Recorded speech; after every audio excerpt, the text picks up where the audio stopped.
claim a blessing.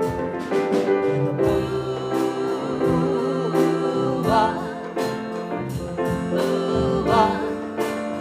I claim a blessing. In the morning when I get out of bed, I claim a blessing. I claim a blessing. I claim a blessing. Before I even lift my head, I claim a blessing.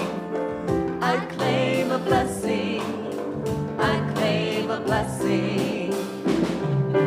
This is how I start my day, knowing good is on my way.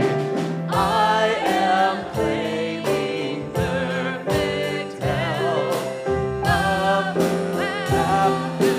friends, and health. In the morning when I get out of bed, I claim a blessing. I claim a blessing. I claim a blessing. Before I even lift my head, I claim a blessing. I claim a blessing. I claim a blessing. This is action undeterred, power of the spoken word. Take my life and redefine, break the shackles of my mind. In the morning when I get out of bed, I claim a blessing. I claim a blessing. I claim a blessing. Before I even lift my head, I claim a blessing. I claim a blessing. I claim a blessing. In the morning when I get out of bed, I claim a blessing. I claim a blessing. I claim a blessing. Before I even lift my head, I claim a blessing. I claim a blessing. I claim a blessing.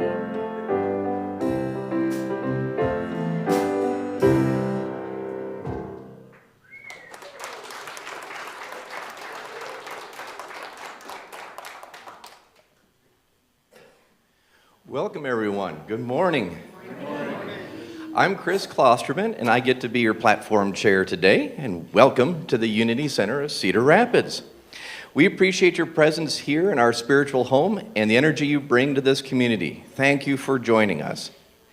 And we want to welcome our live streamers and invite you to know that we are connected heart to heart and soul to soul. Please know that we are here to support you on your spiritual journey. If you're a guest today, please pick up an information packet at the welcome table in the foyer. If you'd like to add your name and email to the guest book at the welcome table, we will add you to our newsletter. Thank you for joining us, and we look forward to seeing you again. Today, we welcome Kevin Krumvieda.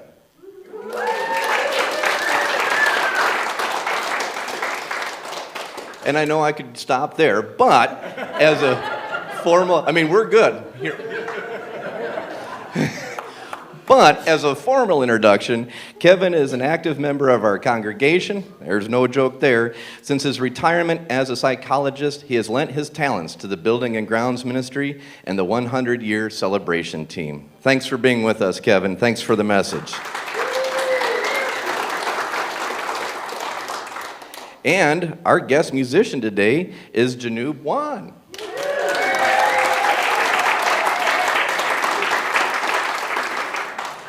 And backing up Janoob, being with Janoob, is our fabulous band. I just tossed that one in there. Nina, Tom, Don, Angela, and Jason. Thank you.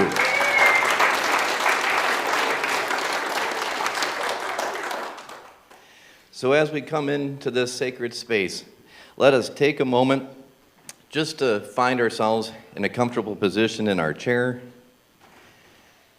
and to become more and more present in the silence of this space as we take 2 to 3 cleansing breaths.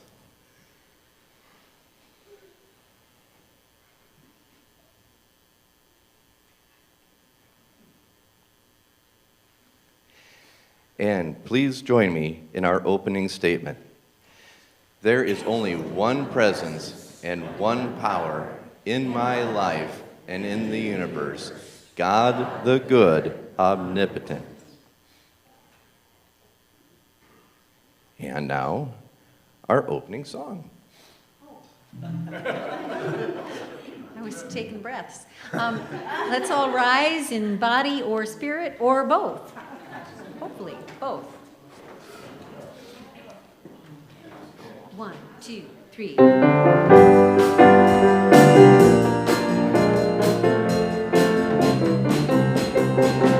am alive with the Spirit of God.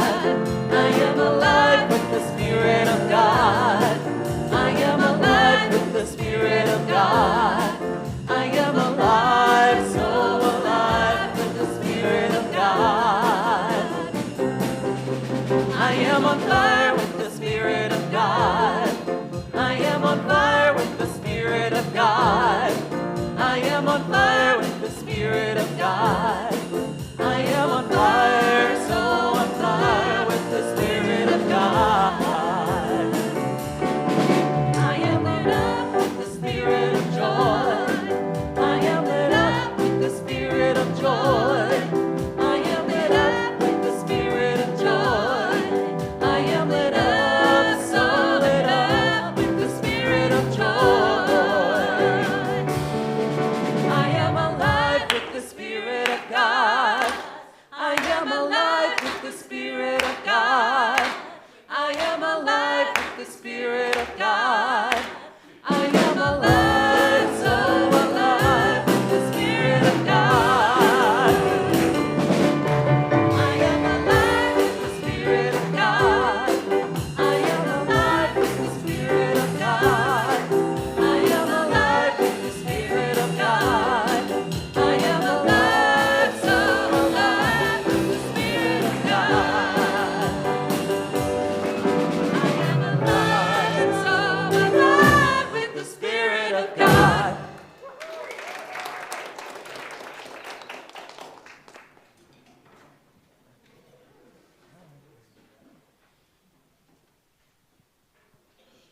And now, with our youth and family teachers, we'd like to invite our children for youth and family ed. Let's sing them off. We are walking in the light, in the light, in the light. We are walking in the light of God. In the light, in the light, in the light, in the light, in the light, in the light, in the light of God. All my good is everywhere, everywhere, everywhere. All my good is everywhere, manifesting now. Over here, over there, with and without, everywhere. Thank you, God, for my good, manifesting now. All right, thank you. Our announcements today begin with Pride Fest. Pride Fest was held yesterday, and we want to extend a big thank you to all who participated in making it a successful event for both Pride Fest as well as Unity Center Cedar Rapids. And there's some great pictures there.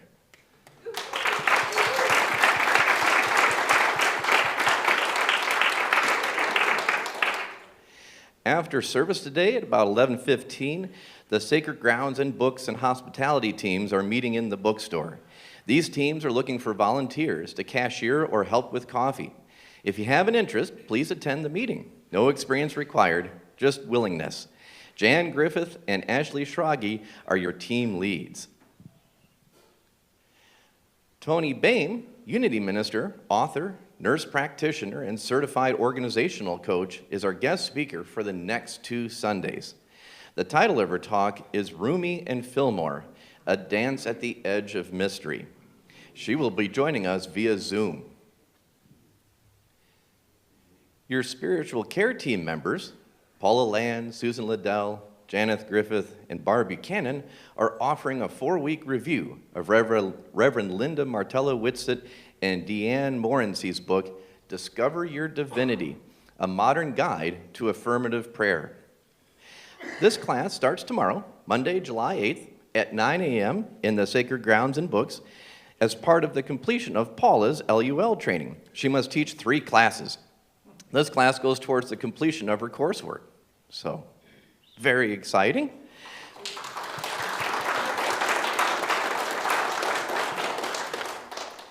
To make it easy for everyone to attend, an evening Zoom meeting has been scheduled with Paula as facilitator. The class is from 6 to 8 p.m. on the same Mondays. Please sign up via the link in e-news or the QR code on the screen to get your Zoom link. So 2 different ways to interact. Very nice. And the course continues on July 15th, 22nd, and 29th. The new book for the Spirit-Based Discussion Group has arrived in Sacred Grounds and Books. The discussion group resumes on Thursday, July 11th at 10:30. Joni Cooley is our facilitator and would like to have your phone and email so you can be updated on any class changes. Please sign up via e-news or QR code. And thanks again, Joni.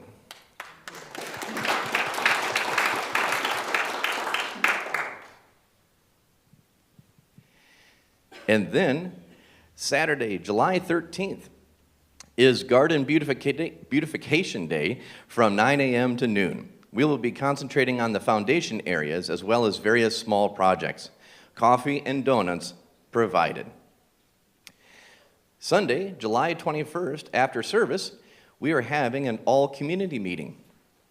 We encourage everyone to attend as important UCR updates will be provided, such as the minister search, building project priorities, a financial update, and new group communication options. If you have a prayer request today, you can join our prayer partners, Vern and Audrey Eggleston, in the prayer room right here. Thanks again, Vern and Audrey.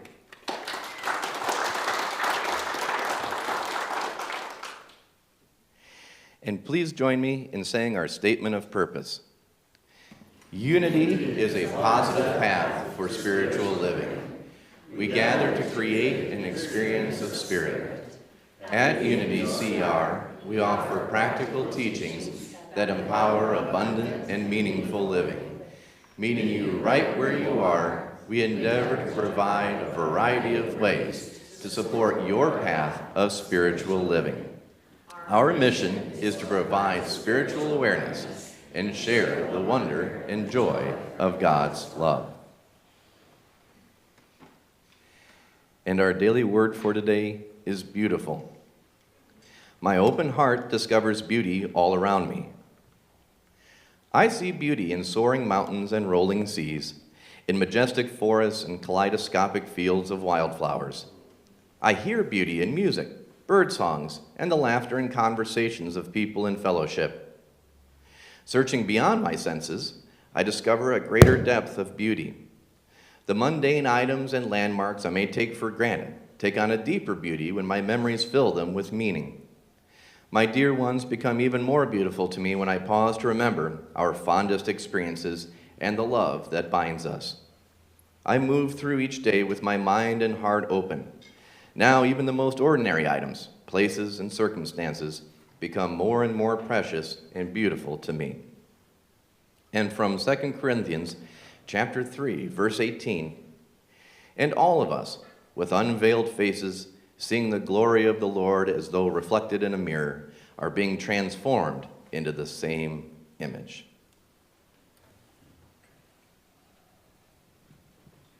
Let's stand as we're able and sing our congregational hymn, I Love Myself the Way I Am.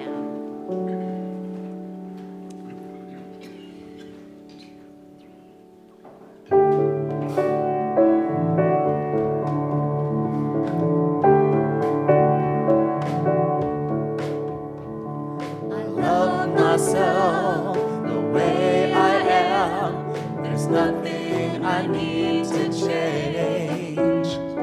I'll always be the perfect me. There's nothing to rearrange.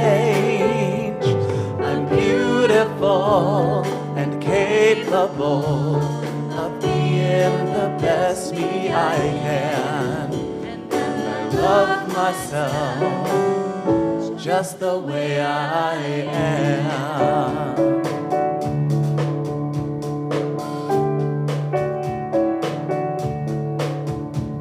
I love you just the way you are.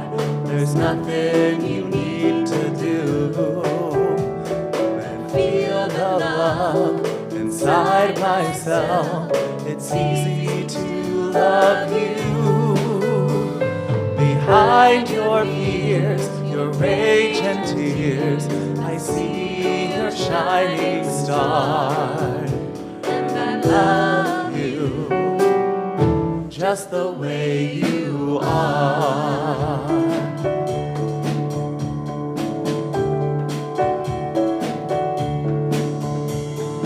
Love the world the way it is, 'cause I can clearly see that all the things I judge are done by people just like me.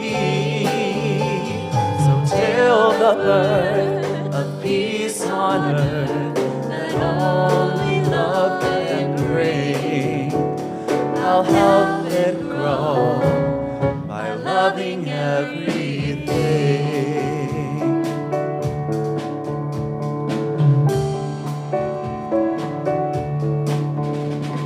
I love myself the way I am, and still I want to grow.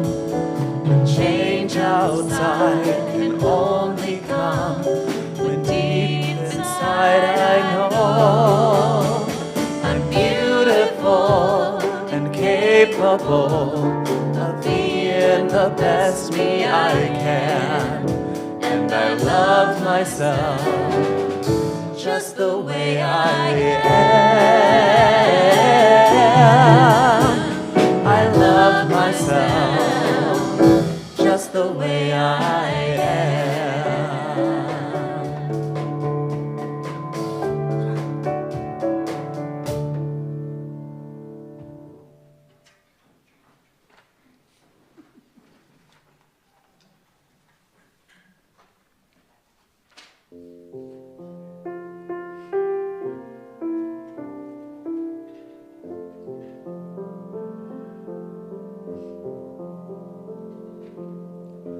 Our thoughts are prayers, and we are always praying. Our thoughts are prayers. Listen to what you're saying. Seek a higher consciousness, a state of peacefulness, and know that God is always there. And every thought becomes a prayer. Join with us. Our thoughts are prayers, and we are always praying. Our thoughts are prayers. Listen to what you're saying. Seek a higher consciousness, a state of peacefulness, and know that God is always there.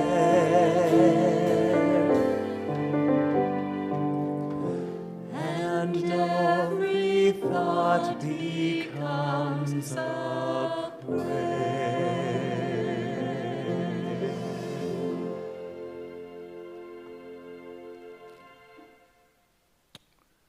Before we get started on the meditation, I would invite everybody to take one of these out of your pockets, your purse, wherever you have it, and go to Settings.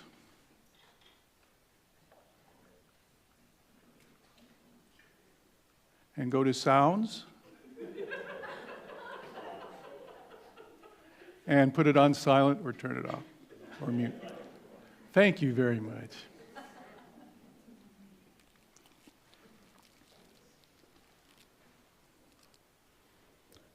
So,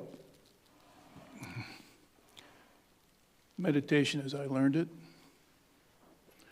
I'm going to have you sit in your seats, but not getting comfortable like this, but I'd like you to kind of sit in a dignified manner, like you're leaning up against a tree trunk that's straight up, and have both feet on the floor. And then your hands, of course, where I was trying to figure out what to do with our hands in meditation, right? Okay. So I usually have it on top of my legs like this, or I do a mudra like this, whatever you're comfortable with. And if you have it up like this, you can do the little yoga thing of putting your thumb and finger together. There's a reason for that. Okay. So if you're comfortable, I'll have you slowly close your eyes. If you're not comfortable with that, find a spot in front of you that you can focus on. And bring your focus to your feet. And just notice the sensation of your feet on the floor. Just take a quick second to check in with your feet there.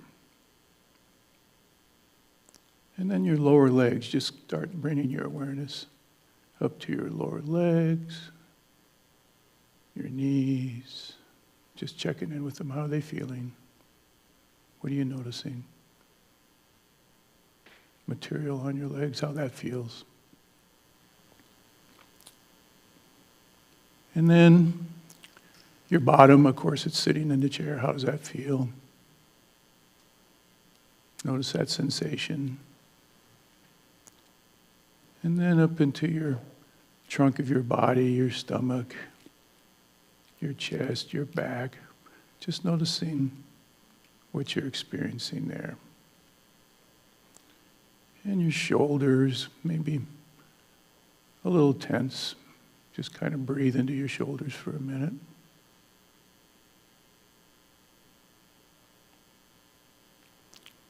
And then your neck. Breathing into your neck for a second or two there, just getting in touch with your neck. Noticing what's going on there. And then coming up to your head.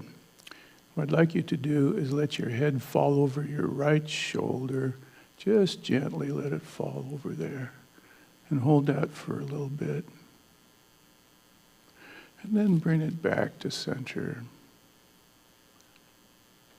And then fall over your left shoulder. Gently, don't force anything, just let it be there. And then back to center. And then let your head fall forward, your chin coming down to your chest, and let that be there for a minute. And back to center, and letting your head fall back for a minute. And then coming back to center, just centered on top of your neck and shoulders. And notice that. You don't have to hold it there. It's centered. It's sitting right there. And now I'd like you to bring your awareness to your breath. I want you to notice the sensation of air in your nostrils on the in-breath and the sensation of air in your nostrils on the out-breath. And let's just do that for a little bit here, just to get used to being aware of your breath in this moment.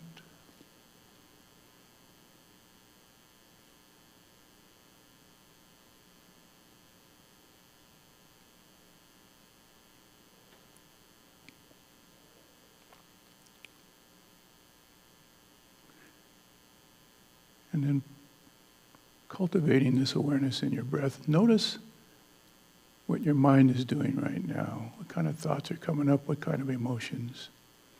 And when you notice that, if you notice an emotion or a physical sensation or a thought, just say, thank you. And then remind yourself that your intention is to be aware of your breath in this moment, and kindly and gently, without judgment, just bringing your awareness back to your breath. The sensation of air in your nostrils on the in-breath, and the sensation of air in your nostrils on the out breath. Let's just do that for about a minute here.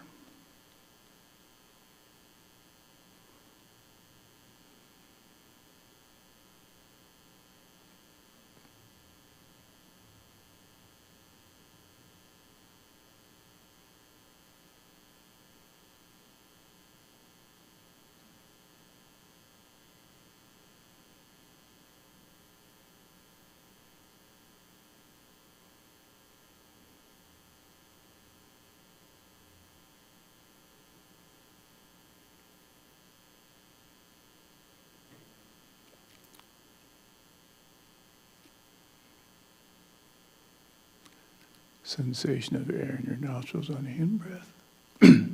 Sensation of air in your nostrils on the out-breath. And now, when you're ready, just coming back to this room by slowly opening your eyes and with the intention of being mindful going forward.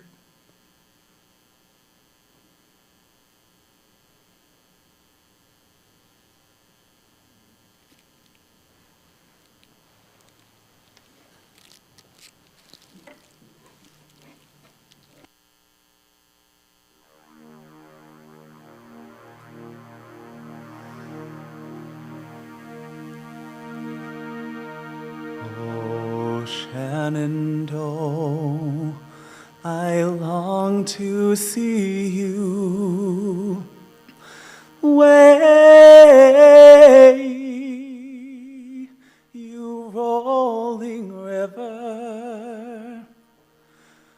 Oh, Shenandoah, I long to see you. Way, I'm bound away across the wide Missouri.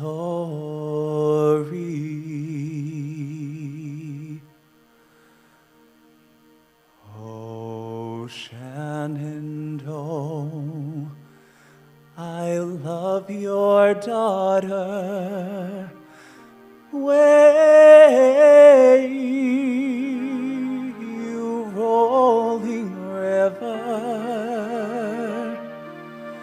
For her right cross your rolling waters. Way, I'm bound away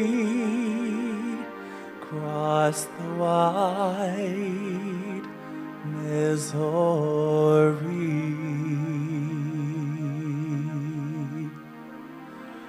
'Tis 7 long years since last I've seen you, and hear your rolling river. 'Tis 7 long years since last I've seen you.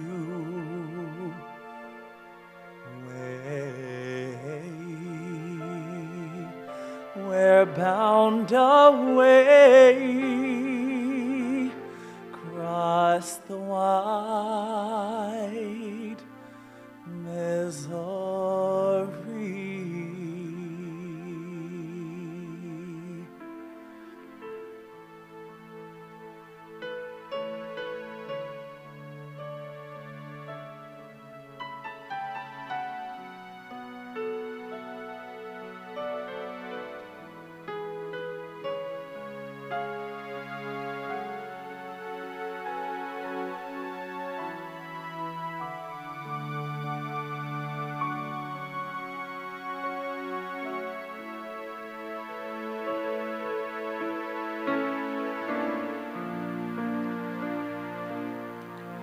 Oh, Shenandoah's my native valley.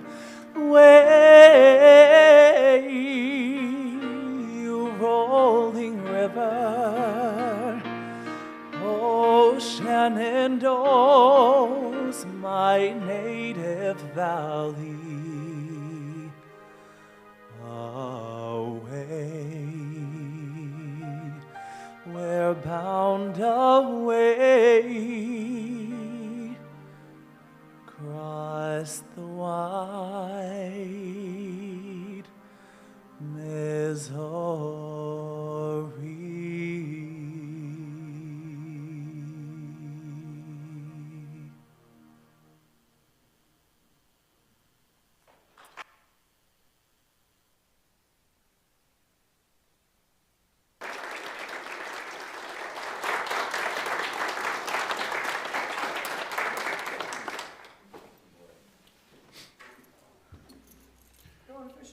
Wow, Janub. Very beautifully done. Good morning, everybody. I'm honored by your presence. I want you to know that. Before we get started, though, I want to say let's give a big round of applause to the tech team, sound and video and everything that's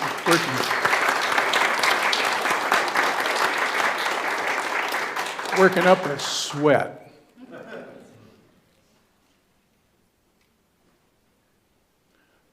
The wide Missouri.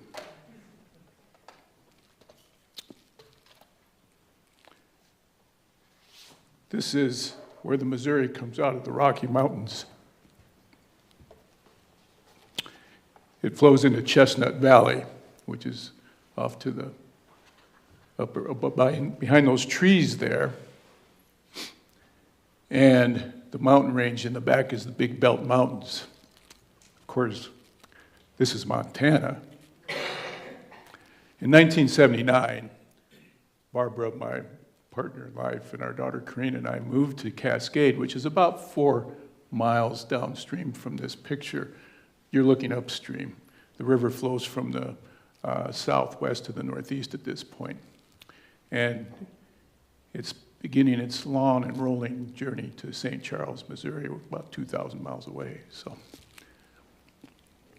I was a rank beginner fly fishing. And I'd fish these little streams, you know, these little 5-yard, 10-yard wide streams. And I was getting halfway decent, starting to tie my own flies, which somebody kind of laughed at one time, but I won't mention that.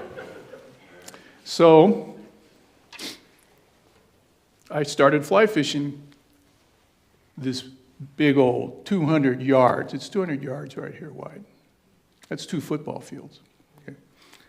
It flows at about, between 3,000 and 6,000 cubic feet per second.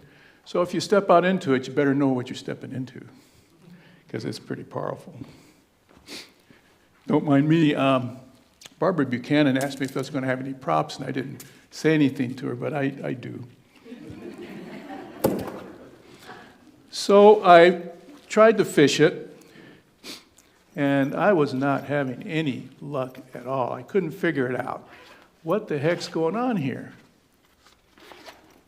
So I was bemoaning that problem to a person in Cascade that we're living to, and they said, well, listen, you know, you ought to go talk to Sue, Kareen's first art teacher.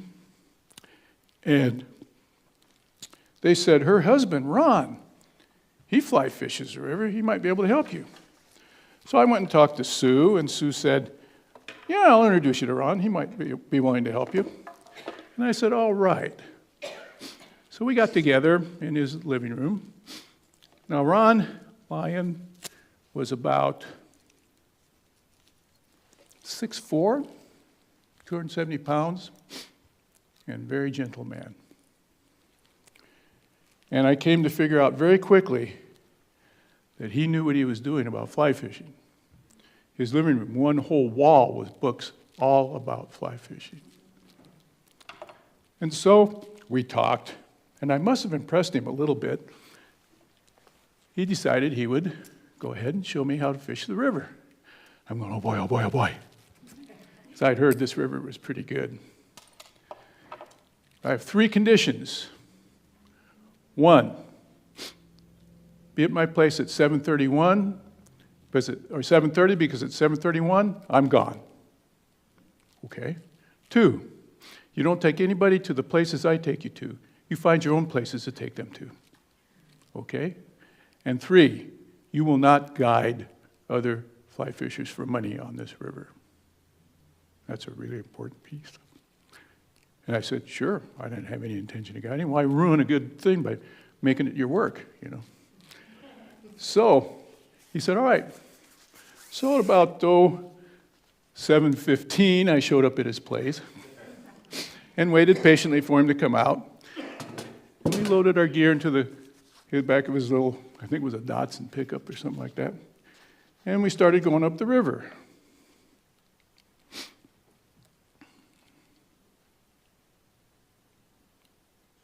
You guys want to change the slide? Oh, there we go. Thank you. So this is a little further up the river. This is near Pruitt Creek. There's a campground there. And right behind me is the Hardy Bridge. How many of you saw The Untouchables, Kevin Costner's movie? Yeah. That bridge is in that movie.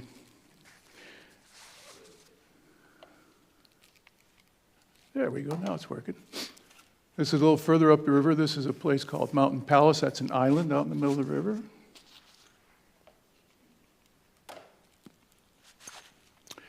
And this is where the Dearborn River comes in. This is further up into the canyon that the river forms here.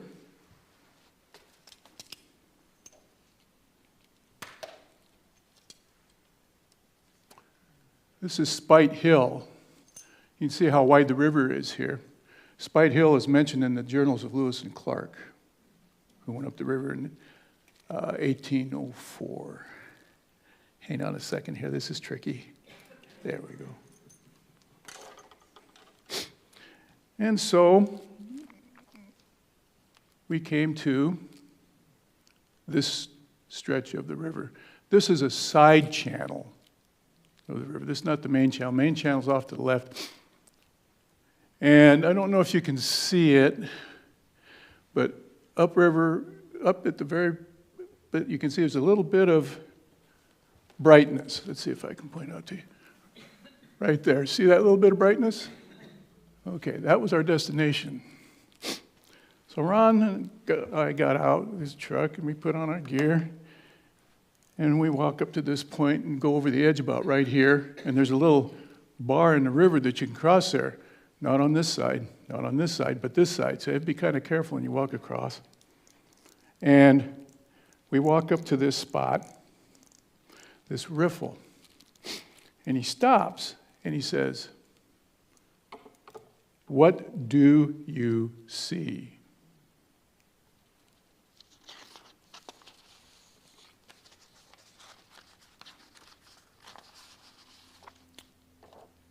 John 21, verses 1 through 6, the New International Version of the Bible. Afterward, Jesus appeared again to his disciples by the Sea of Galilee. It happened this way. Simon Peter, Thomas, also known as Didymus, Nathanael from Cana in Galilee, the sons of Zebedee, and 2 other disciples were together. "I'm going out to fish," Simon Peter told them, and they said, "We'll go with you." So they went out and got into the boat, but that night they caught nothing. I was familiar with that experience. Early in the morning, Jesus stood on the shore, but the disciples did not realize that it was Jesus. He called out to them, "Friends, haven't you any fish?" "No," they answered.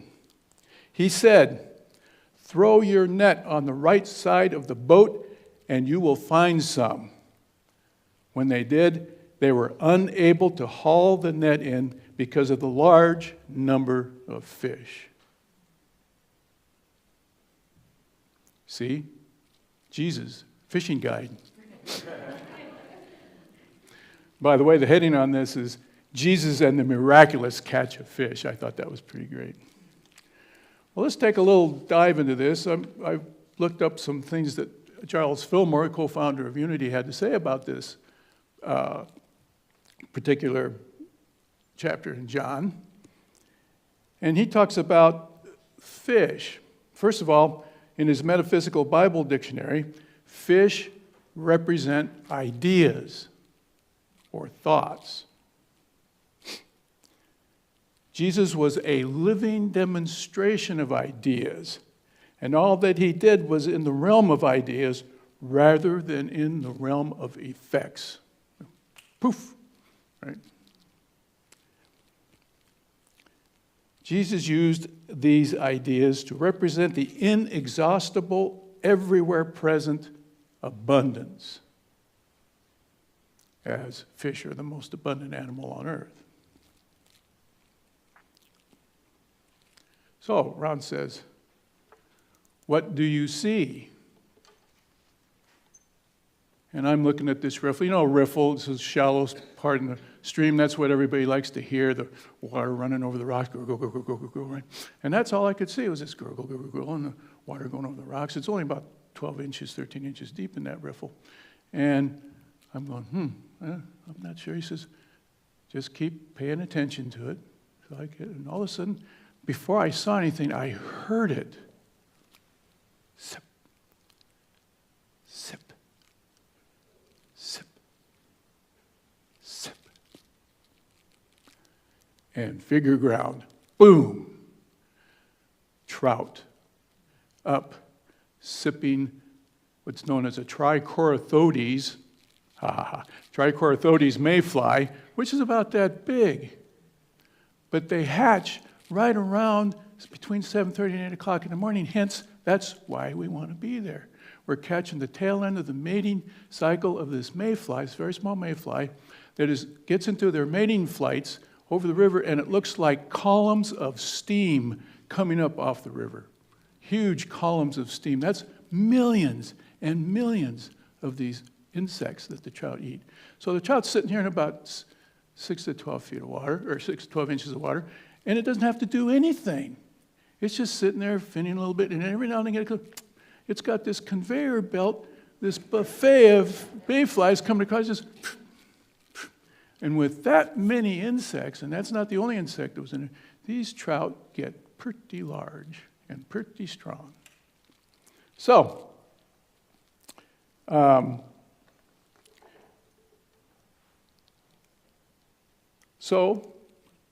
what do we do now? I see it. Wow, this is something. Oh, I've never seen this. You have to, I guess, you cannot get how rare that is in the fishing world. You hardly ever see anything like that. In an area from about that wall to about right here, 50 or 60 trout, 16 to 20 inches long, in one spot. I remember fishing one day at a spot like that. I caught 20 or 25 fish, I don't remember how many, and I moved 10 feet. Nowhere else in the world. Maybe the Henry's Fork, but nowhere else in the world like that. It's a very special thing. So I'm standing there, Ron, he's going to show me how to do it. So he gets down on his knees. I'm going, well, this is spiritual. No, it's practical. He scoots out to a rock that's about 6, 7 feet out from the shore, and he casts. And the fly comes over, and boom, he's got a fish. Now, it's my turn. My turn. So, I get down on my knees, I scrunch out there, and I want you to know that I'm shaking like a leaf. Just shaking like a leaf. Another prop.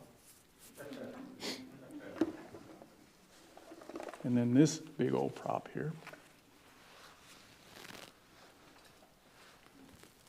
We used to have contests to see how much our fly vests weighed. And so he's going along, and I've cast out, not very good at it, whoops, lost my mic here.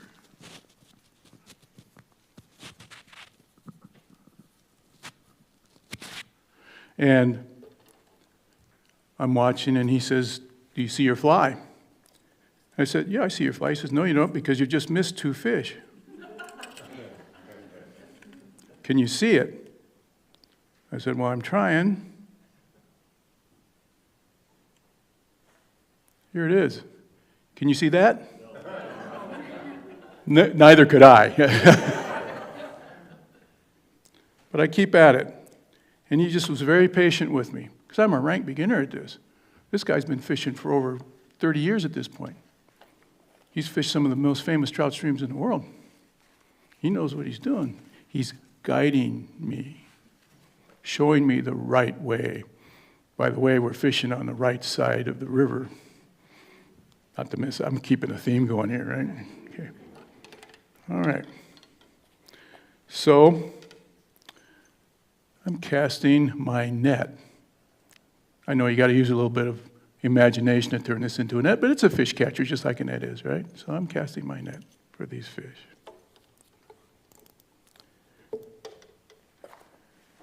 So, Mr. Fillmore says, man's mind is the net that catches thoughts, which are the basis. Thoughts are the basis of external conditions. What you think manifests, does it not? I'm going to have a good day. I'm going to have a bad day. Our minds come up with ideas that lead us to inventions of machines that make our lives much easier. Or they come up with ideas that just increase our suffering. I'm not good enough. Charlie's got a better fly rod than I do. Okay. The net of man's thought works hard and long in the darkness of human understanding, and gains but little. Just like the disciples fishing through the night and not catching anything, right? Okay. But once the Christ mind is perceived, like Jesus calling out from the shore, and obeyed, the net is cast on the right side, and success follows. Right? Yeah. You guys all understand this stuff, right? You're unitics, yeah? Okay. So there's a parallel in Buddhist philosophy. The Eightfold Path, which is the way to alleviate suffering. Have you heard of the Eightfold Path? Well, most of you have, okay. A precept of the path is right or appropriate thinking. According to Insight Meditation Houston, there are 3 classic stages to right thought. First, becoming aware of our thinking process. Okay, I had started having you do that with the meditation, right? Look at your thoughts, look at your feelings, being aware of it. Because if you're not aware, you're just at the mercy of your thoughts, right? Okay. Second, letting go of negative thought patterns. And third, cultivating goodwill. As we investigate our thoughts, we can ask ourselves the following questions. Are these thoughts benefiting me and others? Do they stem from kindness or desire? Are my thoughts serving my heart? Do they connect me with life or separate me from it? And so, if you Chris mentioned I'm a retired psychologist, so I got to bring up something from psychology. I just got to, right? Whoops. This way, there we go. This is The Matrix, not to be confused with the movie of the same name. This is developed by Kevin Polk and his colleagues to enhance the hexaflex model of psychological flexibility from acceptance and commitment therapy. See how that just rolls off the tongue here. So if you'll notice here, you've got up here, which is in the 5 senses experiencing realm, and down here you've got inner experiencing, thoughts, sensations, feelings, that sort of thing. And on this side, this is the towards side of the matrix, what you want to go for, okay? It takes you towards a life, acting effectively, behaving like the person you want to be, identifying what's important to you. What do you care about? What kind of person do you want to be, right? What's important to you? Health, for instance. Relationships, for instance, right? Okay, so here you are in the middle here, noticing with kindness and curiosity. I've had you notice that when you were in the meditation, right? Okay. And on this side, these are things that take you away from values and behaviors that will take you towards your values, right? Over here, you got these feelings, these negative thoughts that we talked about, that insight meditation people talked about. And these are behaviors that take you away. Sleeping all day, it's a good one, right? Self-medication, mine's fly fishing. And when you are sitting right here, this is the point of awareness. This is where you can come in contact with Jesus, with divine mind, right here. Noticing with kindness, and curiosity. Treating yourself with kindness. Looking at these things not in a non-judgmental, looking at these things in a non-judgmental way. Not buying into this. So, this is a really good kind of, so you notice too that everything over here on this side is on the right side of the graph, right? Got that right side going here. Okay.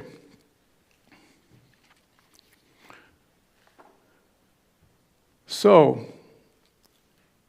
the bread, chapter 21 goes on to say,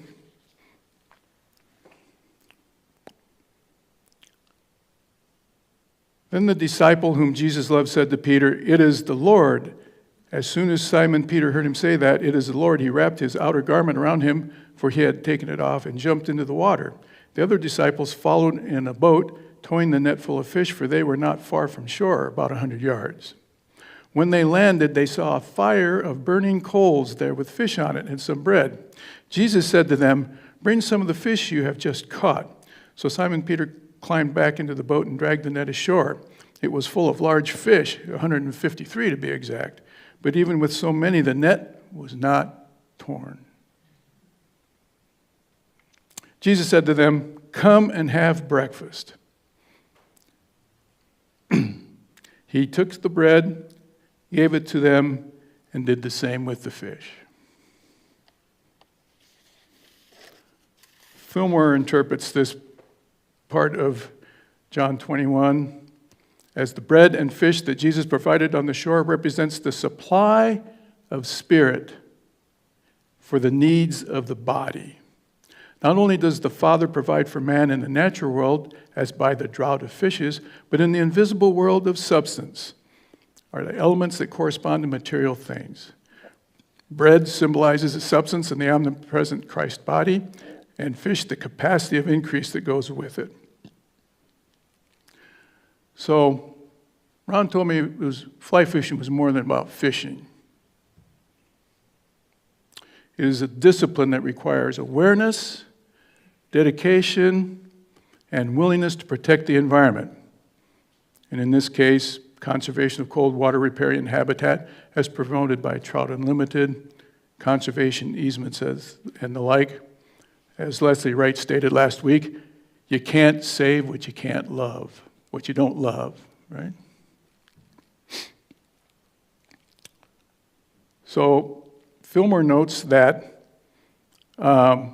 eating is a symbol of the appropriation of spiritual substance in life. One fasts from thinking when one allows the thoughts to drift aimlessly in the race stream of consciousness, merely registering impressions from the outer world with no attempt to understand what underlies them or get at the truth of any subject.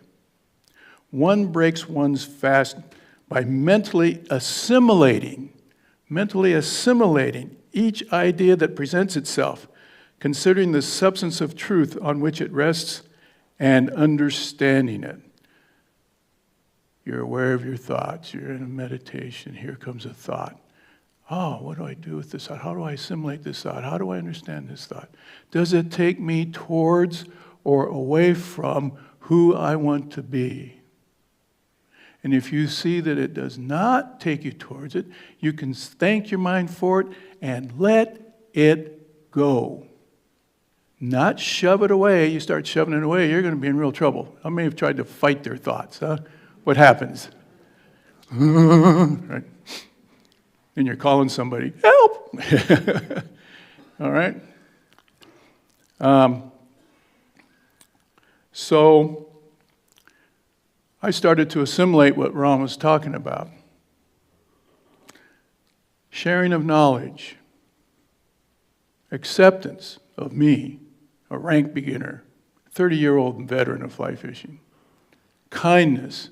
I'd be flailing away, and he had been instructing me, and I was continuing to flail away. He just walked away. Let me get it out of my system. Then he would come back. Never, ever, ever did he criticize me one time. Not once. Let me tell you, I was wide open for criticism. But I learned.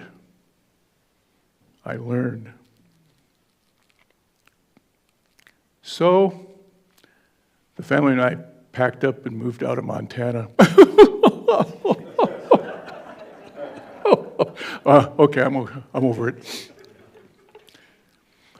We moved to Iowa, did my internship in Knoxville, and then went to Ottumwa and worked there at the Mental Health Center, and ran into a guy called Ed who wanted to learn how to fly fish. And I said, okay, yeah, I'll teach him.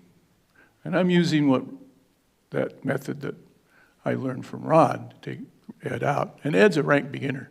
He hardly knows which way to hold the rod. You know.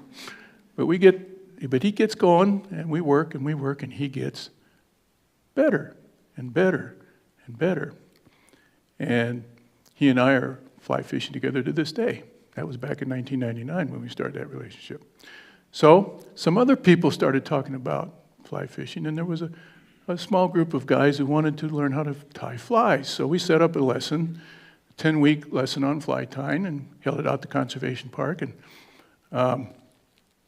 all these guys sitting around tying flies, getting pretty good. And after the 10 weeks were over, they decided to get together once a month. So we got together and have a fly tying party once a month. Creative, right? And then we got the idea. We'd been fishing in Northeast Iowa now for quite a while. By the way, if you're not familiar with Northeast Iowa, you should be. The driftless area, anybody hear about the driftless area? Otis has heard about the driftless area, yeah. And in the driftless area, fun fact, there are more limestone spring creeks per square mile than any place else on earth. Limestone spring creeks are pure, they're cold, and trout love them. There's a ton of trout up there. Maybe not quite like in the Missouri, not quite as big as the Missouri, but they're there. So anyhow, we take the crew up that's been tying flies, and they all were able to catch at least one trout on one of the flies they tied, except one guy who couldn't go. I'll call this guy Fred. Fred was what in Montana we call rode hard and put away wet. He'd had a rough life. Construction worker, fencer. He had hands, the fingers looked like hot dogs. I mean, just and rough. And, I don't think he had any feeling. He's tying these flies. He's working at it. And I'm being very careful and kind, accepting of him. A couple of people in the group weren't so kind, but I just kind of fended them off. And he finally started to get it. He got some flies, especially a little caddis fly that he got down pretty good. Well, he didn't go with us on that trip, so I looked him up. He hadn't been coming to the group lately, and I said, "Hi, how you doing?" He said, "Well, not so good. I got terminal cancer. And it's pretty far gone." I said, "Well, I really feel bad about that, but we didn't get you up there. Is there a way we can get you up there?" He said, "Well, I'll talk to my son." So we had a station wagon at the time. I went over and picked him up, and his son put his wheelchair in the back. And there's a handicap access for trout fishing on Grannis Creek. And we took him there, wheeled him up to this handicap access, he got his rod put together and got it strung up, tied on the fly. We wheeled him on this, it's a little concrete pad with a little railing on it, and he cast, and he got the fly out there, 10-inch trout. Brought it in, gave it to him. And I have a picture of him. He's holding this little 10-inch trout, and you can't see his face for the smile. You can't see it. 6 weeks later, he passed on. Jesus is our fishing guide. Fillmore states that this teaching is not an encouragement to man to be idle, but rather to be active and trustful, constantly looking to spirit instead of matter as a source of his good. Jesus showed us where to fish through spiritual awakening, focusing on the Christ ideal. He fed us with spiritual ideas and told us, as Fillmore states, to assimilate each idea that presents itself, considering the substance of truth on which it rests and understanding it.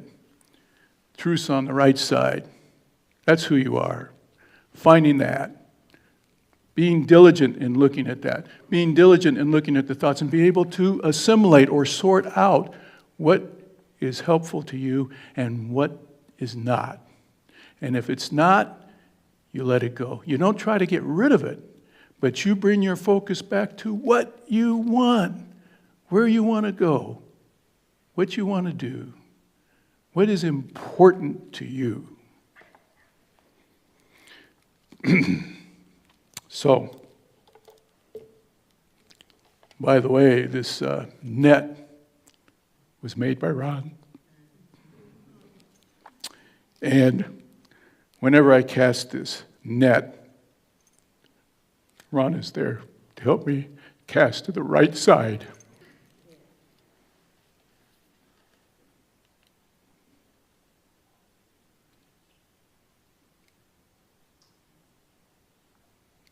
Yep.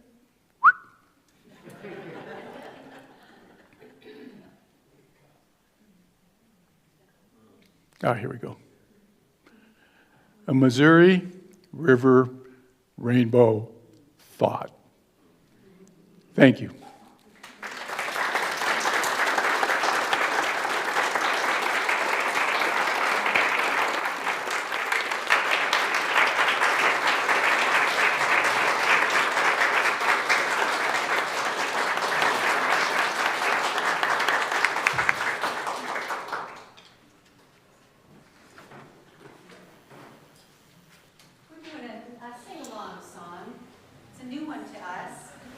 But it's basically the same melody over and over with just a few little different words stuck in each time. So hopefully, by the time we get to the second or third verse, we'll all be sing along.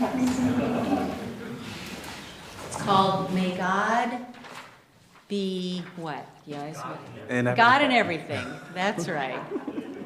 Here we go. Words are up there.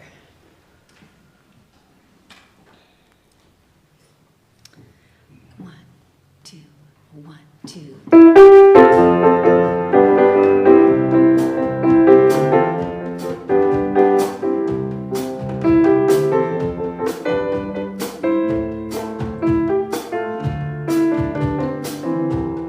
I see joy, I see peace, I see goodness surrounding me.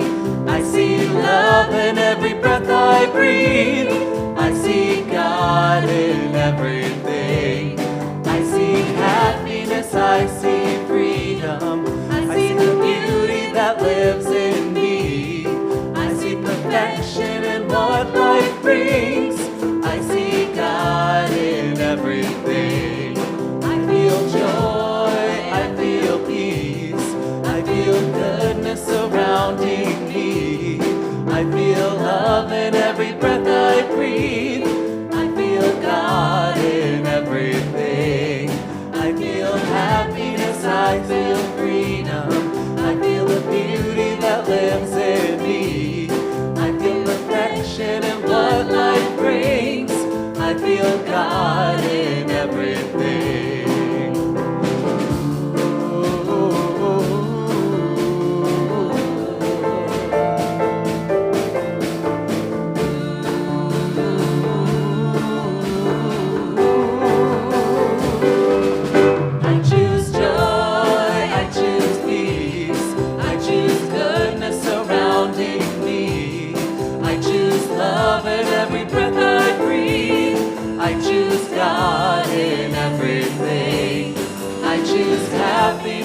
I choose freedom. I choose the beauty that lives in me.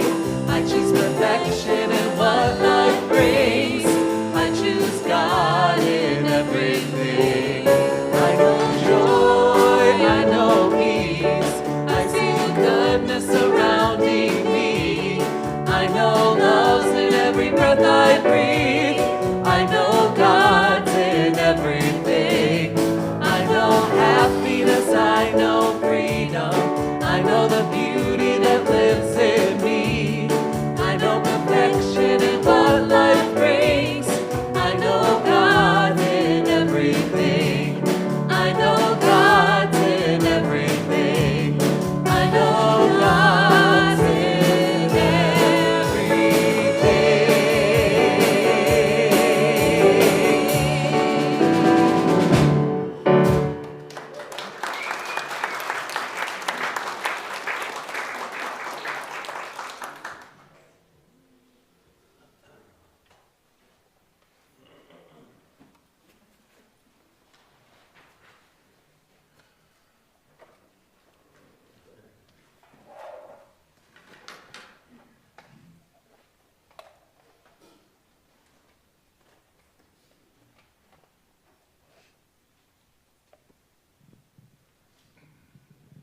Had to get my props set up here real quick. Thanks again, Kevin, for that wonderful message. And now we have the blessing of our tithes and offerings. While the ushers are coming forward, you're doing great. We invite everyone to hold their love offering for a blessing. And we invite those of you online to make your contribution at unitycr.org. We bless all offerings, and we bless these baskets and the abundance they will soon receive. We see them as symbols of the potential available to all of us. As we participate in the sacred act of giving and receiving, we give abundantly, we receive thankfully, and give again generously. And please know our offertory statement with me. Divine love, through me, blesses and multiplies all that I am, all that I give, and all that I receive. I am grateful.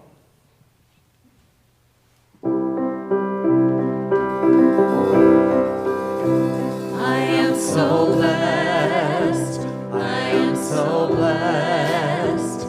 I am so grateful for all that I am. I am so blessed. I am so blessed. I am so grateful. I am so blessed.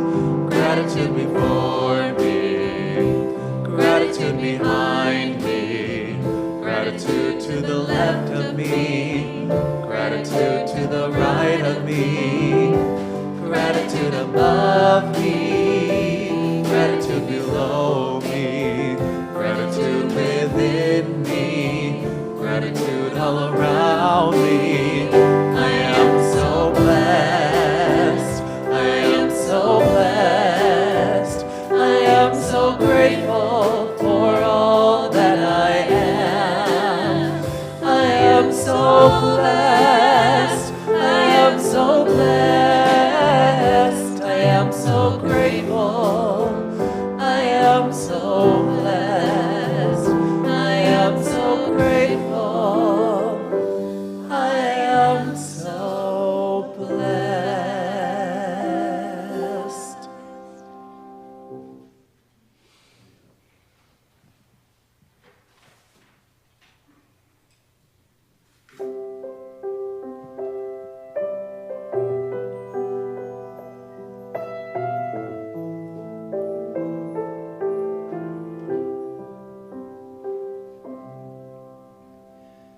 Freely we give, and gratefully we receive. We dedicate and consecrate these tithes, gifts, and offerings to the will, the work, and the way of the Christ as it expresses through this ministry of love and service. We surround these members of our spiritual community who made known their prayer requests with our loving thoughts and prayers. We affirm and know that each person is blessed with wisdom and discernment, health and wholeness, and prosperity and good measure.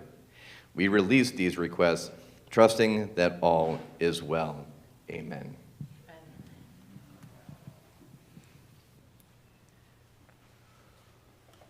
Let's stand and sing our peace song together.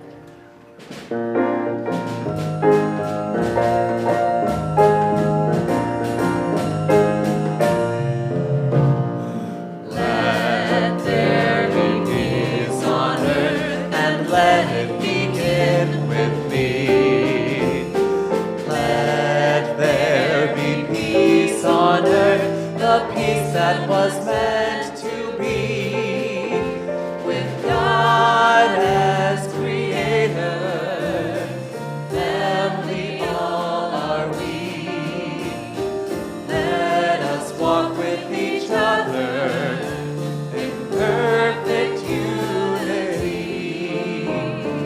Let peace begin with me. Let this be the moment now. With every breath I take, let this be my joyful vow. To take each moment and live each moment in peace eternally. Let there be peace on earth, and let it begin with me.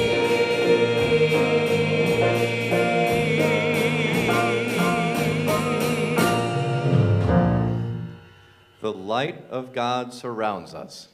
I am the light of God. The love of God enfolds us. I am the love of God. The power of God protects us. I am the power of God. The presence of God watches over us. I am the presence of God. Wherever I am, God is, and all is well.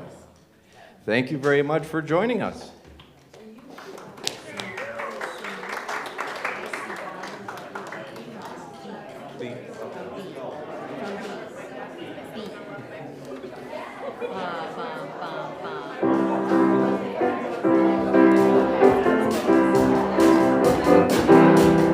I feel joy, I feel peace, I feel goodness surrounding me. I feel love in every breath I breathe. I feel God in everything. I feel happiness, I feel freedom. I feel the beauty that lives in me.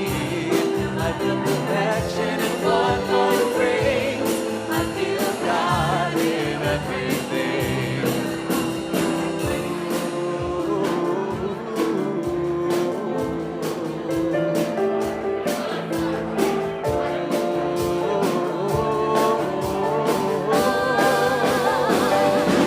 I choose joy, I choose peace, I choose goodness surrounding me. I choose love in every breath I breathe. I choose God in everything. I choose happiness, I choose freedom. I choose the beauty that lives in me. I choose perfection in what life brings. I choose God in everything. I know joy, I know peace. I feel goodness surrounding me. I know love's in every breath I breathe. I know God's in everything. I know happiness, I know freedom. I know beauty that lives in me. I know perfection in what life brings. I know God's in everything. I know God's in everything. I know God's in everything.